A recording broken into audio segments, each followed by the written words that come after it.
So very very good morning guys. সকাল সকাল ঘুম থেকে উঠে রেডি হয়ে নিলাম।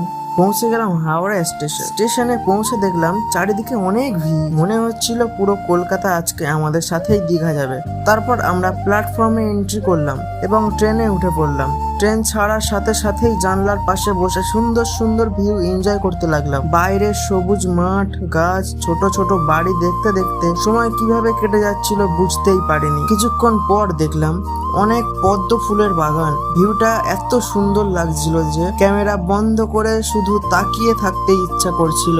দেখতে দেখতে আমরা পৌঁছে গেলাম কোলাঘাট।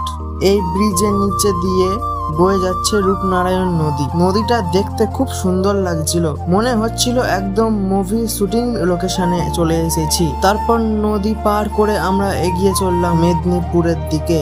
মেদিনীপুরে ঢুকতে না ঢুকতেই আকাশ হঠাৎ কালো হয়ে গেল আর ঝরঝর করে বৃষ্টি নামতে শুরু করলো। বৃষ্টি দেখে মনে হলো প্রকৃতিও আমাদের দীঘার ট্রিপকে ওয়েলকাম জানাচ্ছে। তারপর একটা খুব সুন্দর স্টেশন পেরিয়ে আবার একটা নদী দেখতে পেলাম। জানলার পাশে বসে পুরো জার্নিটা খুব এনজয় করছিলাম।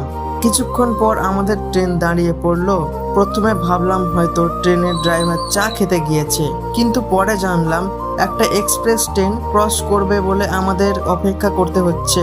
তারপর আবার ট্রেন চলতে শুরু করলো। দেখতে দেখতে শেষ পর্যন্ত আমরা পৌঁছে গেলাম দীঘা জগন্নাথ ধাম। স্টেশন থেকে বেরিয়ে আমরা অটো করে ওল্ড দীঘার দিকে যেতে লাগলাম। রাস্তায় যেতে যেতে তোমাদেরকে একটু জগন্নাথ মন্দিরটা দর্শন করিয়ে দিলাম। তারপর এই হচ্ছে আমাদের হোটেলে গিয়ে ফ্রেশ হলাম, একটু রেস্ট নিলাম আর তারপর দেরি না করে চলে গেলাম সি বিচের দিকে। সি বিচে পৌঁছে সমুদ্রের গর্জন শুনতে পেলাম। হাওয়া এত জোরে দিচ্ছিল যে আমার চুল নিজের মতো ড্যান্স করতে শুরু করে দিয়েছিল। চারিদিকে শুধু নীল জল আর বিশাল আকাশের ভিউ। সামনের দিকে যত দূর চোখ যায় শুধু সমুদ্র আর সমুদ্র।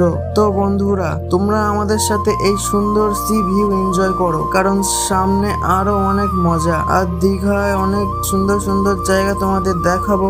Let's go. নেক্সট ব্লগের জন্য অপেক্ষা করো।